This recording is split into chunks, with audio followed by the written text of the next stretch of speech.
GM, Hot Takes Cold Wallets, episode number 28. We are packed tonight. We got Umar and Connor from Chain Patrol here tonight. GM, guys. Hey, how's it going? GM. Going well over here. We also got João here from Cartesi, DevRel Lead. Hey, João, how you doing? Hey, I'm doing great. Thanks for having me. Before we dive into the episode and dive deep into the topics of DeFi, we want to get the usual Chain Patrol update, starting with you, Umar. What has been new since the last time we spoke? Yeah, we've been pretty busy. I can speak more from the product side and maybe Connor as well on what we've been up to from conferences and stuff. But yeah, we've been pretty busy building out some more features, responding to a lot of also the changes in the market, learning more about how we can sort of protect users on online and over the phone and all sorts of angles that we've been kind of coming at it from. Yeah, I think the biggest thing that we've been working on internally is just like more work on helping protect individual people working at crypto companies. It's been a continuing threat. And yeah, we teased the trailer for the Lights and Dark Rooms. I wonder if we can maybe show a bit of it soon, but we are sort of full steam ahead on that project as well. So, Connor, from your side, it's the first time that you actually appear on the show. So, you have been visiting a lot of conferences. Maybe fill us in about that. Well, how has it been going? How were the talks with the teams? Any Yeah, updates?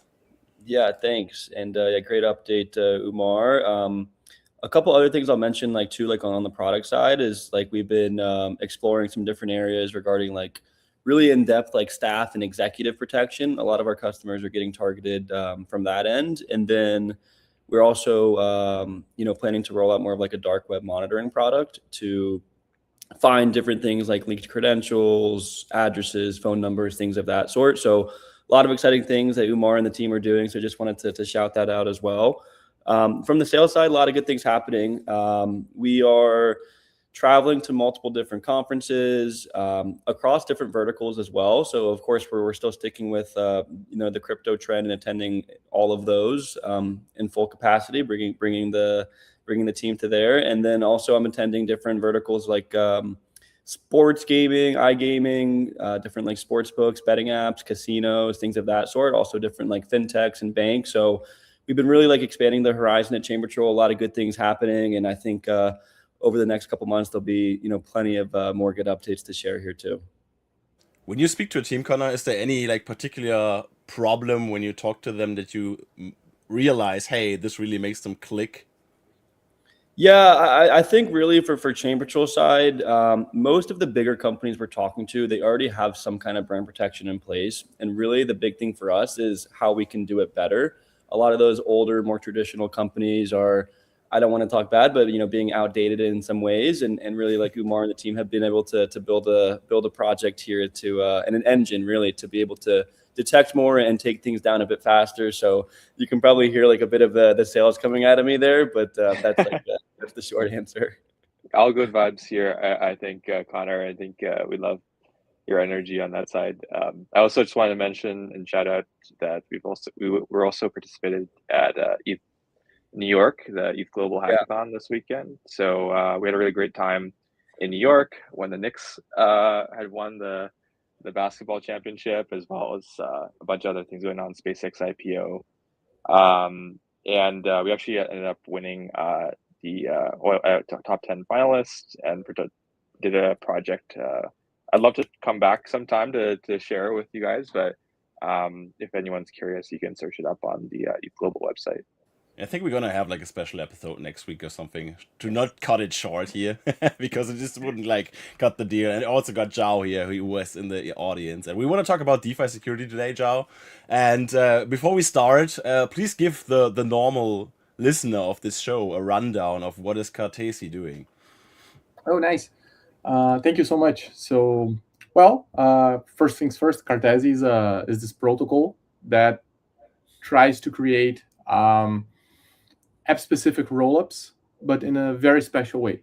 So each application would have their own rollup that uses a special virtual machine that we created called the Cartesi machine that runs Linux inside it, right? So we created this RISC-V machine that runs Linux. So the idea is that anything that runs on Linux, you would be able to run on chain.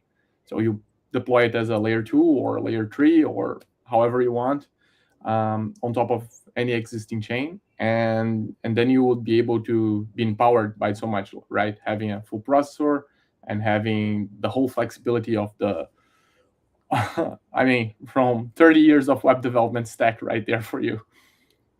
When someone hears Linux on chain, what should they understand about this? Like, what's the big deal about it? It's really hard to understand what is Linux on chain, right? But it's basically the runtime where you run anything that was built before and of anything that will be run in the future. So I tend to say whatever application that you have, most of them, like 95% of them, have on your device the front end, the UI part, and the back end runs on cloud, and that's generally on a Linux server, right? So any logic, any computing logic, any business logic is probably running on this Linux server. So you can bring all the potential logic of any existing application to your Web3 application. That's the idea. Umar, from the CTO side of things, like, do you get excited when you hear that, like, about the Yeah. execution environment and the Linux stuff? Yeah, no, I'm super curious because I was thinking in my head, could you even run like a web browser on chain? You know, Yeah. you get like Inception where you're like browser inside a browser on chain.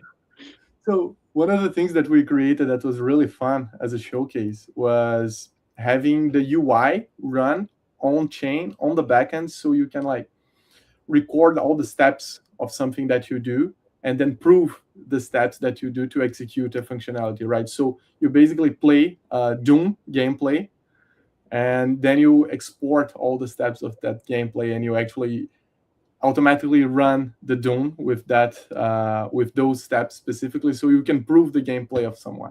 So I don't know, someone's speed running and want to prove that they are the best Doom player ever, and anyone can verify their gameplay and see they are not a cheater or something.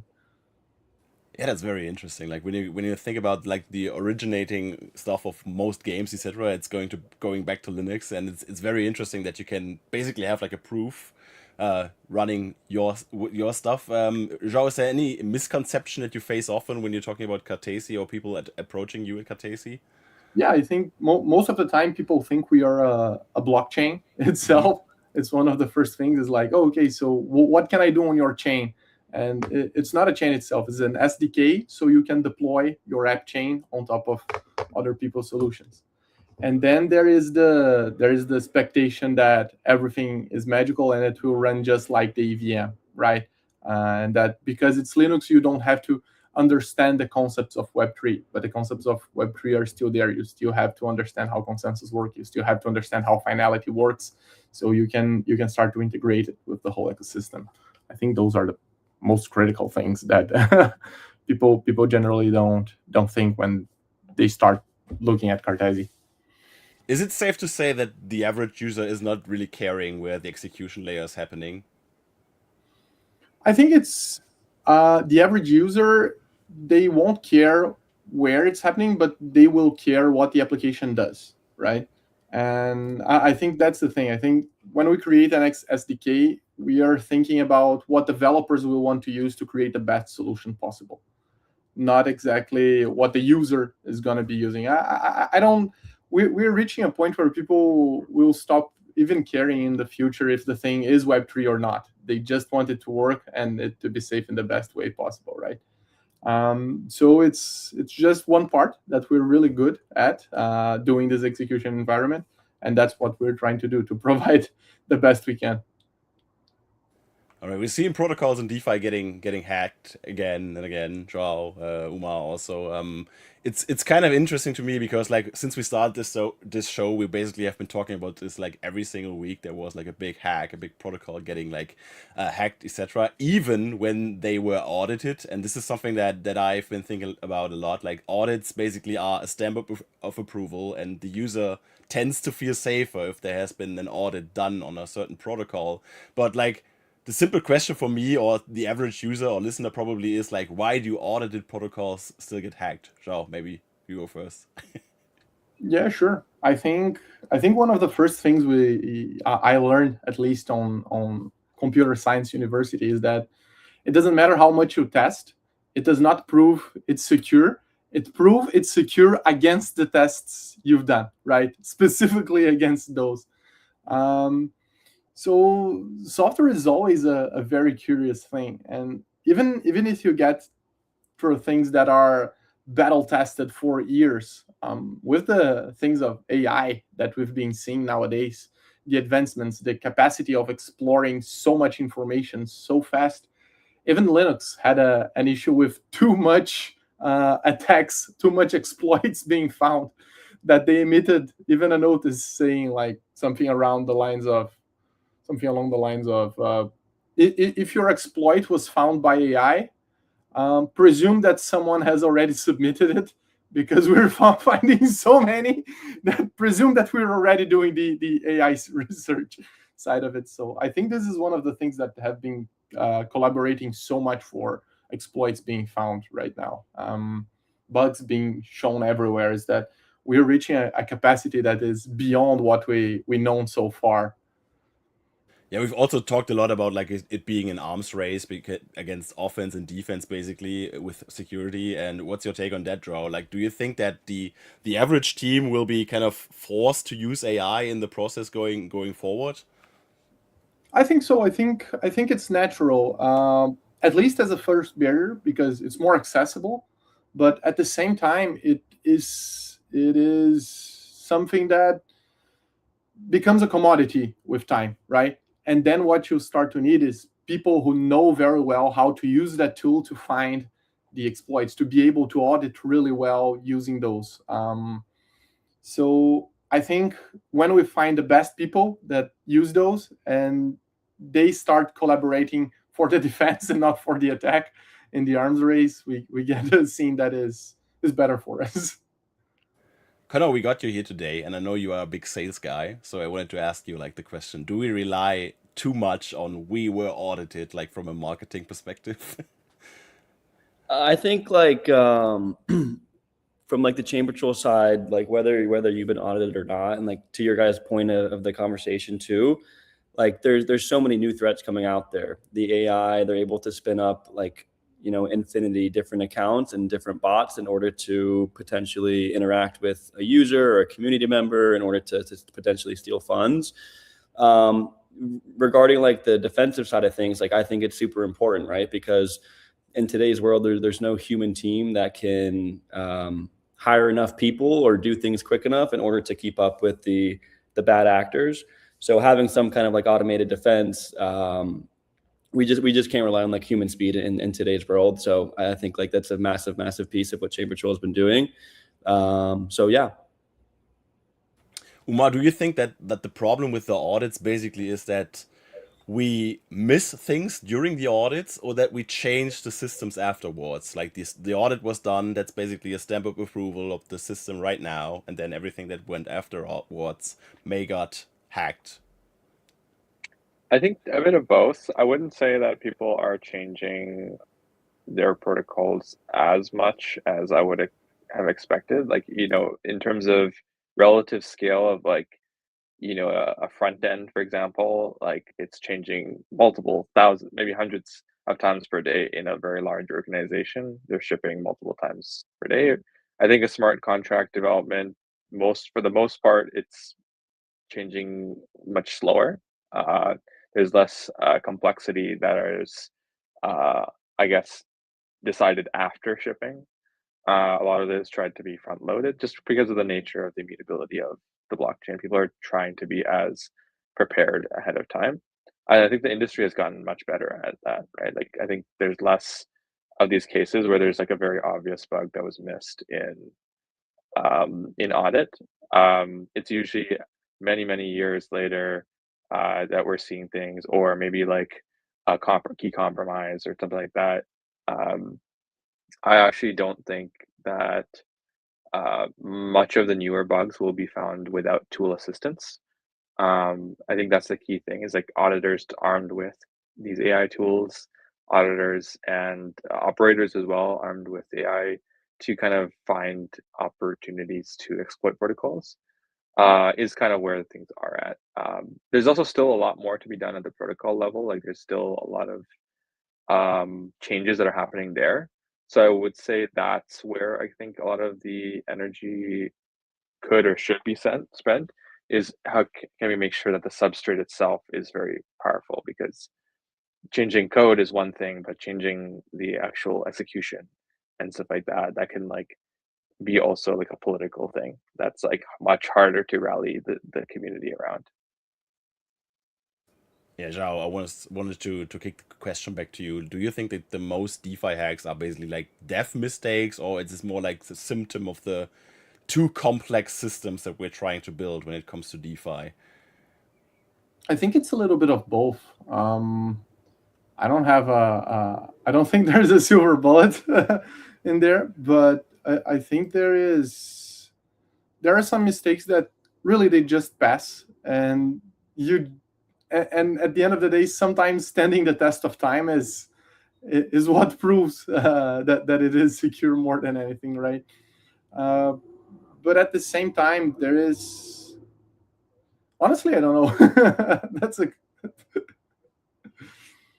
We asked the difficult questions here, Umar. Do you have any opinion on that? Like, is it more like a dev side of things, or is it more like because it's become too complex and we're all trying to build our own solutions and everyone's just trying to reinvent the wheel basically?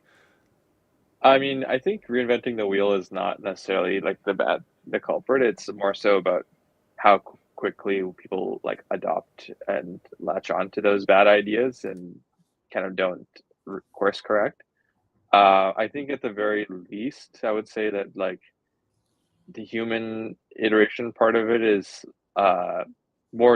maybe more difficult with AI, in a sense that if you have a bad idea, you can go much further down that bad idea before you realize that there's a problem. And really, these AI tools and automation and everything that we had before, it's like it's not going to tell you that information, right? It's really just like, you know, statistical analysis. If it's in the training data, if there's an example of someone making that mistake, then yes, it'll catch that. But if there's not, then I haven't seen anyone kind of like been like, oh, like the AI caught something that no human has ever caught or something like that, right? It might just be that the problem that you asked it is more unique, but it's really just like I don't think there's too many unique things that are happening in that regard. It's just like the amount of exposure and scale that, you know, we're exposing it to. It's like maybe for the first time it was feasible for someone who had some idea about like building a blockchain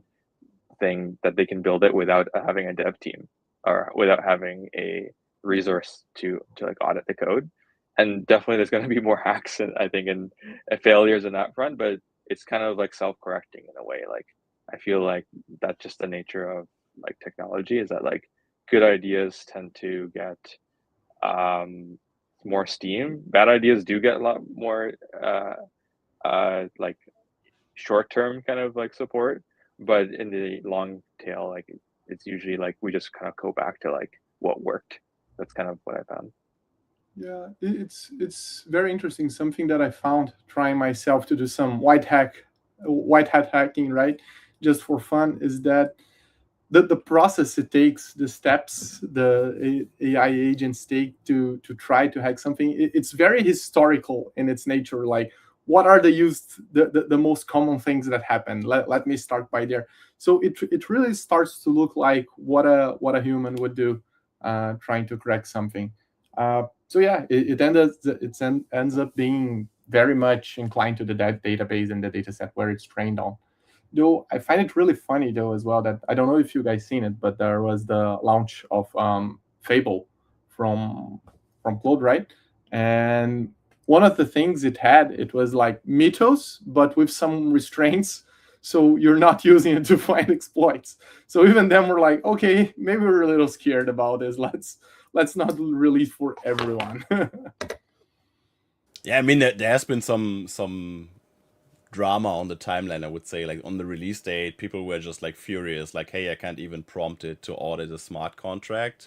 And then afterwards, I mean, it basically got jailbroken. At least it's what I understood, like from an Amazon researcher or whatever. And then the U.S. government said, like, "Hey, we can't keep doing this because this might be causing some trouble, not only for us but also for everyone involved in this." So it really shows that, for me, like as not the mega technical guy, it really shows that these systems are getting really good, and we see the capacity that they already have when it comes to AI. Like if you think about like 1 year ago or maybe 2 years ago, how fast things have accelerated. Or what's your opinion on that, guys? It's been too fast. Too fast. Yeah. I would say like 1 year ago, 2 years ago, like if you asked me, 100% or like 80% of your code be written like front end code or whatever with AI, I would say like no, like no. But I would nowadays I'm like, first thought is, can I prototype this with AI tools, right? That's kind of like my default. So yeah, I think that's a lot of things are flipping, things that we thought were very solid and stable are kind of like not. But there's actually a lot of people, I think, it's not just about what's old, there's old stuff and there's new stuff. I think people just like also just reflecting on what is the value of each and every part of their stack, right? Their process. That's kind of the more interesting thing to me. And there's going to be a bit of churn in that before you start to see sort of like strong opinions being formed. Yeah, João, do you get anything to add to that? Like you want to chime in as well? No, I think we're reaching a point that it's even weird to start to build things, create things without it, right? But there's this thing that I probably can do better than it, and I'm gonna take 1 month to do it, while it's gonna take 5 minutes and it's gonna do worse than me. But maybe in the month that I take to do it, it will have developed so much that it does it in 5 minutes. So it will self-correct by the time I'll have it done. So it's really interesting how, at least on a design perspective, you can have someone working with you, together with you, to facilitate your work, because being able to have this exchange with someone while you're designing something, while you're auditing something, while you're attacking something, whatever you're doing, is really good to at least feel with yourself, yeah, I'm not going crazy, this really works, this is probably the way to go. Someone agrees with me. Yeah, maybe for the average listener, like if you aren't that deep into building things with AI or coding with AI, you can still think about it like with the image generation, for example. You think about where we were like 1 year ago, basically, it couldn't really do text, right? And nowadays you can just like, you see AI flyers like everywhere. Like Connor can probably agree on that, like on the marketing side of things. Like if you open up anything, you see immediately, hey, this has been made with GPT, and look, everything looks basically the same, which is kind of interesting, because you see like, hey, you might have some tweaks for your prompts to look unique there, right there. All right, but and from this thing that you mentioned in the university where I do research, so many posters, they are start being just completely done with AI. It's like they throw the template there and just say make everything there, and so many students are just throwing out posters made completely with AI, and it's hard to differentiate. on the other hand, I'm always like, why should someone that like is terrible at Photoshop, for example, right? Why should they bother trying to do something with Photoshop that still looks terrible when AI can put out like a decent thing? Yeah, you might see it's AI, but it still looks better than your Photoshop skills. So it's probably something that you can take away. I think you should get away with that, to be honest. What brands probably shouldn't get away or wouldn't get away with, and Chain Patrol is doing brand protection. One of the sides that brand protection brings is trust. And we talked a lot about like millions getting stolen in DeFi every year. We had like this April month where like everything was like exploding left and right, and millions were stolen from the protocols. But Umar, I wanted to ask you from the brand protection or trust side of things. Do you think that once like a protocol has been exploited, like the damage has been done, is there really a way to even like recover from the reputational damage, like not only from the monetary side of things but also from the reputation side? It is very tough, I would say, generally to uh, kind of like undo reputational damage. Like the best thing you can do is as a preventative approach is just to be very, uh, I guess, don't try to reinvent the wheel in terms of trying to do your security. I think that's the one area where I think reinventing the wheel is maybe not the best place. Like there is a lot of people who have even in the cryptocurrency space, like going through a lot of hacks, a lot of incidents, and there's incident postmortem summaries and even uh, best practices that have been shared in the community that you can learn from and you can help avoid. Now, if something does happen, I think the biggest thing is like obviously mitigating risk, obviously reducing the impact to your community. If there's an opportunity to kind of step in and make a decision that will save funds and save end users, uh, you know, kind of ability to access their money or their rewards, like that's should be definitely prioritized. I think it's important if you want to repair reputational damage, you can't start from a place of insincerity, right? But yeah, on a less like philosophical note, I think the things that can help a lot are just showing what you're doing to fix the problem. If you are investing into security solutions, if you are investing into hires on your team that will help um, kind of catch some of these issues, set right the great frameworks for you in place. That's a great immediate step. And I think longer term, it's about, you know, showing that you're taking it seriously, that you're like not going to repeat the same mistake. You actually have changed things long term. If you use brand protection solutions, whether it's Chain Patrol or any others, what you'll find in general is that um, things change very rapidly, even on the attack surface area. You know, today it's you know attacking say Twitter or like Facebook or some social media account. Tomorrow they're like phishing and sending emails to your customers, and another day they're like bribing like customer support or whatever it might be. Like all of these things, they sound random, but they have happened in this space. So, and it's kind of like a cycle that people go through. So I think it's really important to kind of also just be aware of what's going on. But yeah, it's a tough road. I think you have to claw back that reputation, and the best thing you can do is just not lose it in the first place. Joe, what would you say to someone when you're talking about reputation and why it matters to be like it's you're not never bulletproof, so no one is unhackable, but to do the best you can to stay safe for you and your community? Yeah, I 100% agree with what was said. I think that it's not only about your algorithm being the best possible, your security measure being the best possible, but sometimes you gain trust by showing that you have these fail safes, right? That first of all, you have some good degree of understanding. You have some backing of people who understand from security that are saying that it's well done, it's prepared.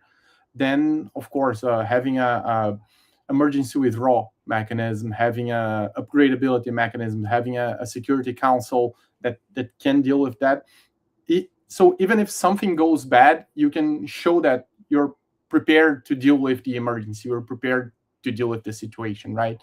um, I think that's very important, and I think that's what will that's one of the big things that make a huge difference. Because if there is a huge problem and everyone loses everything, it's much worse than if every there is a huge problem but it is mitigated, is it is dealt with, right? Because you can trust things that you've seen that even when they go wrong, they end up going right because everyone is too secure.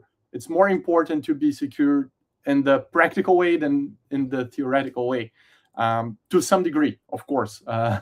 It's very important to be secure in the theoretical way as well, because, well, that's what makes the whole ecosystem trustless, right?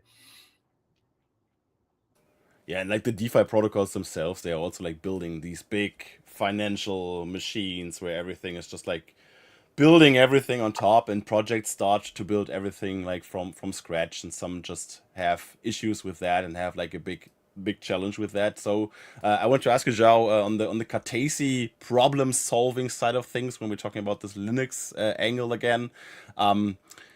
With the support of Linux, or basically Linux on change, what's your take on the availability of tooling, for example, right? I think the main idea is that the tooling for Linux has been battle tested, as you said, has been like proven over the years. And what's the approach from Cartesi to that? Yeah, precisely. So a big part of the idea was to stand in the shoulder of giants, to stand on the shoulder of people who not only knew what they were doing, but if they didn't know, the time showed that they made the right decisions. And I feel very safe using the tooling, using the languages, using the libraries, that you have such more ample, a bigger space showing that it actually works. You have probably 1 million of Web3 developers and 100 million Web2 developers. So if we're taking all of them and all of their experience and all of their time testing the things that we're using, we have a bigger margin, a smaller margin for error, and a bigger barrier protecting us there. That's one of the big reasons why we took this strategy. Umar, do you think that these mature libraries are like a big upside for people like entering the space and trying to build something here? Of I course, think so. yeah. Oh, sorry, go ahead. Oh, sorry. I thought that it was a general question. Go on, Umar. My bad. You can answer both, like no worries. I was gonna say, yeah, I think it does help a lot in a sense, like, you know, a lot of security. You know, when we saw the kind of the switch more towards like open source model and stuff like that, you compared like Windows versus Linux, right? How many security patches, how many security researchers, you know, get involved with submitting patches and bug reports to Linux versus Windows, just by the nature of the openness and access to the source code. People, if you don't, even if you don't build the tools for them, they will build the tools for themselves. And I think that's kind of really a big value proposition. If you make things more accessible, then you'll get more, a wider, you know, variety of people.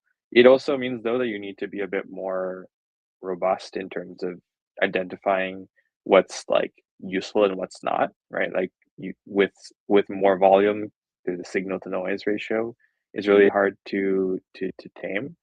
And I see that happening across the board in general, not just in the cybersecurity kind of like crypto specific angle. It's like beyond crypto. Like most of the security teams have stayed the same size in most organizations, but the volume of requests and things that they need to do is only increased. And so there's an opportunity to, you know, leverage and stand on the shoulders of giants in certain places. You just kind of give yourself a bit of some breathing room. You start with a higher floor, and then what you need to do then is actually really understand the details of what you're doing. How it's not just about the individual pieces that you have and how secure they are, but how do they integrate well with each other. I think it's a big part of like going from the science. Like I studied computer science in school, and that was all about very much the theory, like very much what's optimal and what's possible. But then there's like the engineering part of it or the application part of it, and the gap between the two is just like time, and like I guess pain and suffering of going through a lot of on call, going through a lot of incident response, going through a lot of, you know, financial questions too, and business model viability. So I think that being in the middle between there is always a good place to be. If you're too far on the theory side, you're gonna build something that's not practical. If you're too far on the operations side, you're going to build something that eventually hits a ceiling on scalability and possibility of, making it secure. Joe, do you have any simple examples where like the trusted library is safer than like some custom built stuff? Lots of places actually there where there's this thing I said about like the ample search space that you have with more tools, but it's generally better for you to do calculations, for you to do math with existing libraries, with existing tooling. I prefer developing in Python and using quantlib than to try to make my own algorithm for a bonding curve if I'm doing a token launch, for example. There were moments on protocols where token launches went badly and price fluctuated in not the best way possible because people were not prepared. So it's generally better to use the tried the tried and true. Yeah, so bonding curves is an example of something that happened already. I think math's libraries is in general. I don't think math changes too quickly that it needs that. Hardware might change, but even that, I think, on the order of maybe 5 to 10 years. Exactly. Connor, I wanted to loop you in again. Do you think that like non-technical teams, do they understand the risks of like custom built stuff? Like nowadays with everything is just like vibe coded and stuff, do they understand what they are doing, what they are potentially doing with what they are doing? Yeah, it's a funny question. Like to be completely honest, I think the short answer would be no. I think like there could be like a lot for these different teams to be learning and like also understanding like the different security risks, right? I think there's like probably a pretty big gap there for different teams to learn about. So it's an interesting point, and I'm sitting here listening and learning a lot too. I think one thing we can mention too on that front is that like companies are encouraging their staff to use these tools, right? At least if you're working at, maybe it's changing a little bit now, but I think a lot for last 6 months ago till now, it was like, you should be using tokens, you should be using this tool, you should be, you're doing this by hand, like you're not going to make it. So, I think there's also a bit to blame in that sense for maybe some of the shortcuts taken on sort of the learning and like how to use this versus how not to use it. I just like came up with a question in my head when I listened to you guys talking. Like, if everyone's just building like a tiny piece of their own financial operating system, we shouldn't really be surprised if some of them break like down the road, right? Just every team or every protocol is building their own solution. We shouldn't be surprised if some of them just like break down the road, especially when it comes to like tooling with AI and whatnot. Okay, off-chain logic. I also have that as a topic for today, João, because we got to talk about the logic moving from the computation then off-chain, which brings up the question like, do users, I basically intended to ask this question when we started, like, do users really care on the execution layer, or are they just like satisfied when basically the result is exactly what they were expecting to get? I think they will care in the sense that it won't directly translate to, okay, this is processed off chain, so this is better or this is worse, but they will care to the fact that this is still secure and it's still decentralized, it's still verifiable, it's still auditable, but it's much cheaper. I think users will care by the end of the day when they see how much they will save in gas. I think the experience will be straight up better when they realize that it does have this upside. Once again, I don't think users will be looking at the very specifics of how the application is made, but they will be looking at the very specifics of how much they spend to make an operation or to trade a token or to long or to short something, Umar, do you have any insights from the attacker point of view? How do they see like off-chain computing? I think they see it as an opportunity to kind of exploit or anything like that, like any change in the execution model or the system. They're always looking for opportunities. Just going back to the point earlier about the end user's perspective, I think the one danger I think with obfuscating or like simplifying is that's something that like can be exploited from a social engineering angle. Um, so if people don't understand, why something it's usually not when something goes well, it's when something goes wrong. Or if they don't, that's when they kind of get confused. And that's sort of an opportunity for people to kind of step in and be like, hey, like, let me fix that for you. Or, hey, like, like we see that happen a lot, even with hacks and stuff like that. Like, there's a lot of fake recovery services, there's a lot of fake like support and stuff like that that will take advantage of those opportunities. It's usually not just on a technical level, is what I'm trying to say. It's like moving the things off chain. I think makes a lot of sense from an operational point of view, and it's gonna help. It'll help a lot of people uh, get involved and use the actual products.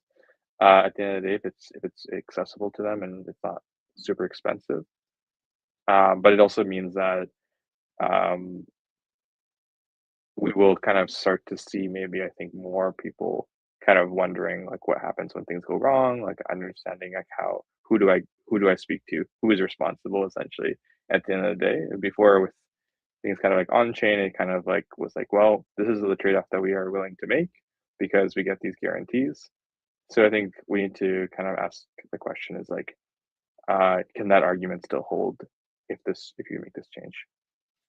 Yeah, João, I was gonna ask the question like, when does like the off-chain computation or logic or whatever, when does that become a trust problem? So I think for us, for example, what we do is when we compute something off chain, it's not completely off chain. It's still running on multiple nodes, and they verify each other. And then we have a fraud proof algorithm that will bring the correct result to everyone, right?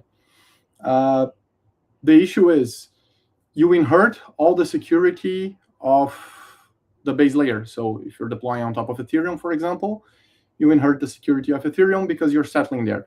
But there is this one other thing now in your threat model. There is this one other essential assumption that you have to make. That is, the fraud proof actually works. If the fraud proof works, then you're good to go. But if there's a bug in the fraud proof, then you have the issue. The same thing is true for ZK rollups, right?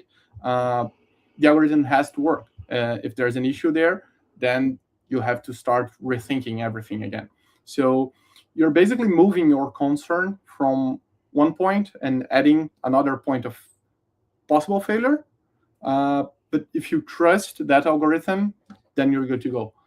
If you move it off chain in a more Oracle-like way, depends on how it's implemented, then you have to assume other threads, you have to take other assumptions, and your thread model changes completely.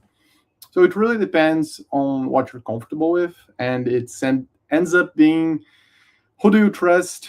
Do they make real good research? Do they have a good theoretical starting point? Do they have a good technical team that is actually capable of implementing this?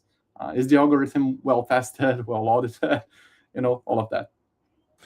I'm thinking about it like when you speak to someone in Web3, they are basically all pretty allergic to the word being centralized, right? If they hear centralized, they just like start running and never be seen again.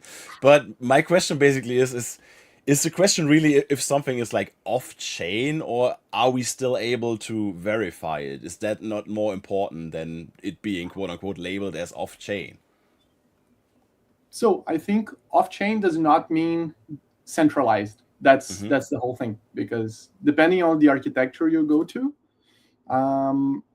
you can still be decentralized and be off chain as a layer 2, for example. When we say we're off chain, we're saying we're not on the layer 1, we're not on the base layer, but we are still decentralized because there is still this whole shenanigan going on.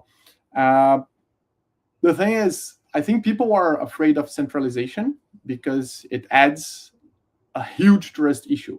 That is the human factor, right? And then we bring the whole point that Umar just talked about, which is there are other ways for you to attack a system. It's not only technical, right? But then it's what you prefer to trust on. I prefer to trust on the technical side. So I'm good. I feel better trusting a good fraud-proof system than a good fraud-proof algorithm than trusting a specific person that's running the thing in centralized fashion. Umar, do you think like the verifiability part is basically one of the missing puzzle pieces for the hybrid solutions that we may have in Web3? Yeah, I think there's, to some degree, it's the verifiability. The other part is, as João was kind of like alluding to, it's like right now it's either or. You know, you either you either trust the math or you trust the person, right? And depending on where you grew up, how you were raised, how your mind and philosophy formed, you might be on one or the other end of the spectrum, right? I think the opportunity there with the hybrid option is you can either explain it to people as worse at both, or you can say we're taking the best of both, right? And I think it's part of it is the communication of that where those trade-offs are. And for a lot of people, that might be like, okay, explain it to me, I understand it. Other people will be like, I need to see a proof every single day. I need to understand exactly that this guarantees haven't changed. And I think that's where the verifiability is really important. Is like, can someone easily access the proof and verify themselves? Can they do some form of the math themselves that they can understand and make that comparison themselves, right? It doesn't necessarily mean that they have to do it every day, but that they can. And I think that's kind of the fundamental like trade-off that's really interesting to kind of explore. I also come at it again coming from more of a computer science point of view. It's like we studied around verifiability or like theoretically computable software. Like, can you have something that's easy to verify but hard to actually do the work of actually producing that? And that's like the fundamental like problem we still need to solve: P versus NP, and what's computable in a reasonable amount of time. And I think there's something similar from like a verifiability point of view as well. There's obviously there's going to be things that are challenging in this, whether it's even if you explain and show people the proof, like they still will have doubts, and there's other solutions that we can use. I think it's important that there are options for people if people just want to go to the super very kind of like mathematical approach, I guess you could say, and they're willing to wait, then that's a fair trade-off for them. But I think majority of people aren't. I think majority of people just want to use and transact and get on with their business. One cool concept I found you guys using over at Cartesi João is the Cartesi honeypot. And when we're talking about honeypots, when we're talking to the Web3 audience, they're usually thinking like, hey, it's a coin I can buy, but I can never sell. But in your environment, this means something different. So can you explain to the listener maybe like what is the Cartesi honeypot in simple terms? So for us, the honeypot was a way to expose ourselves and showcase our trust in what we developed, right? We basically deposited. There was this first version where we were testing our execution environment, where we were testing our machine that we deployed on a mainnet, and we deposited assets there for a good while, and it started piling up and accumulating, and we invited people to actually try to crack it, try to hack it, and to get their resources from there. This was deployed first under authority, so there was no fraud proof going on there, and it worked very well. And a few months later, we did the same thing for a version of our execution environment of our nodes that had the PRT, which is our fraud-proof solution, deployed there. So this time we were not testing the execution environment that was already tested. Now we were testing the fraud-proof algorithm, right? And it went very well as well. We deposited assets every now and then. People try to crack it. I myself took some took some chances. Whoever was able to actually withdraw assets from there, because it ends up working like a bridge of sorts, right? Where you deposit assets and then you have to take them back from the layer 1 to the layer 2 app chain, and this way we could prove that you wouldn't be able to bypass the fraud-proof algorithm, because you have to generate a proof. It shows that our machine is good. It shows that our verification game is good, and that one honest claim will always beat the others. It stayed there for a while, and it was a cool invitation to show that it's not only theoretical. You can actually try to break it, and it's a throwback to the old ways where you do security, right? Where you say, hey, this is here and it's gonna stand the test of time. And I really dare that anyone can try to crack this thing. It's funny because bug bounties have been scaled down a lot, at least from what I've read over the last few months. And Umar, do you think that putting like the real money in there is helping it become a better like testing ground? I think so. I mean, it gives an incentive to fewer people to try and break the system. It kind of also just reminds me of like all the sorts of like competitions for like generating the new like hashing algorithms or cryptography algorithms. Like I remember when I found out that like the SHA algorithm was not like it was like a contest essentially to figure out who can create the best solution here. Like it gives people an incentive to kind of be creative and break each other's problems in general, or break each other's solutions in general. But yeah, I think I would have to dig a little bit more into the details of this particular project, because I haven't heard about it before to understand a little bit more. But I do think it's in general incentivizing that is really important. Yeah, I think also it makes it pretty cool, a cool way to convey that, hey, like saying something that we are secure is one thing, but putting it on the line by putting some real funds behind that is like another challenge for everyone to like, here it is, come take it if you can. And if no one's able to take it, then that speaks for themselves, right? Yeah. It's like the sword and the stone fairy tale. It's like anyone who's worthy can pull out the sword from the stone and become the next king of England. João, we need a meme for that. Like after the space, you got a work to do. You can use AI for that. I'm gonna do myself trying to pull Excalibur. That's great. I wanted to end this show with your test or your video series, João, which is 3 levels deep, which I found really interesting because I've been doing like educational content myself, and it's pretty interesting that you kind of like have 3 different versions of explainers for different audiences. Can you tell like the audience what was the main incentive for you to do that? Because I found it like it's like a really interesting concept that I haven't seen a lot before. So I have a very big family actually, and often they ask, what do you do for life? What do you do for a living? And I actually have to explain. When it gets to blockchain, it started to become more and more mainstream. People start to understanding. But when we go to rollups, when we go to layer 2s, then it's a mess to explain to people. So I'm very lucky to actually have a cousin who's a 10-year-old, and I often try to explain things for him because he's extremely interested in technology. He's a little genius.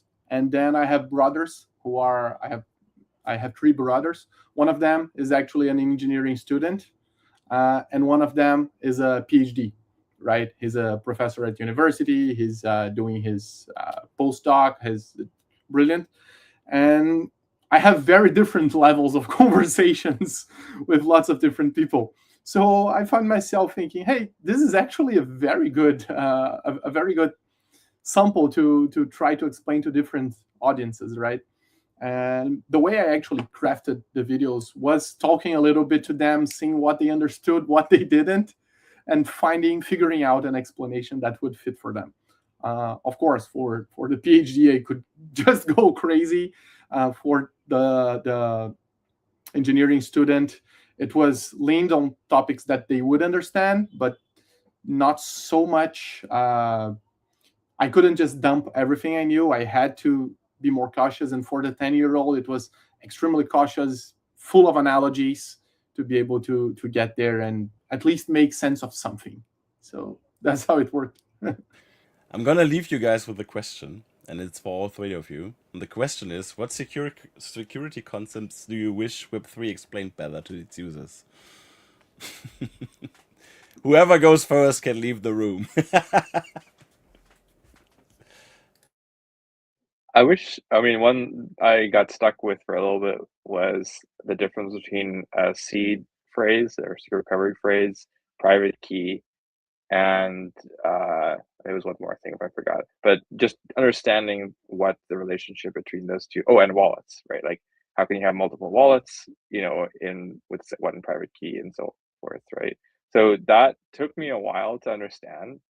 I think I probably wouldn't have understood it as well until I spoke with like a chat bot, like AI chat bot. This was probably like GPT-4 or something like GPT-3. And I tried to get it to explain to me all the nuances and stuff like that.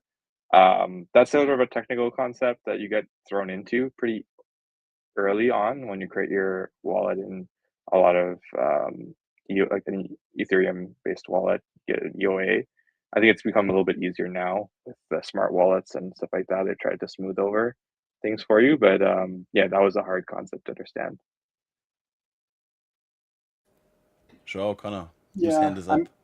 I'm gonna steal a little bit of that and say wallets as a whole. I think having to explain to people why you can't use a regular account, why it's so hard to make an account for yourself, that's already a big thing. But also the full concept of replication, what's happening on why the verification works the way it does, why you need 2/3 of people agreeing on some computation, all of that for regular users, people who are not used to that, it's too much information at once. It's really too much information at once.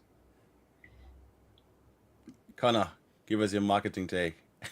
Yeah, no, I mean, I just have like I guess like of like a real life example, kind of similar to both of them, but through through Uniswap, just not being as secure as I could be, and having like my whole wallet drained. So like I think like there could be different like security awareness around that, getting back into an account, tokens just showing up and arriving into your wallet and things of that sort. So I think like for the normal user, there's a lot to learn and a lot to be aware of, and that definitely need to be careful. Yeah, we for sure got like a little complexity to break down to even onboard more people to the space. This was a great space. João, thank you for taking the time. Umar, Connor, thank you for being here tonight. I wish we could have talked for longer, but maybe next time. And again, thank you everyone for participating. Thank you for the insights. It was really valuable for me at least, and hope everyone learned something today. Have a great one, guys. Thanks Bye. for having me. Thanks for having me so much.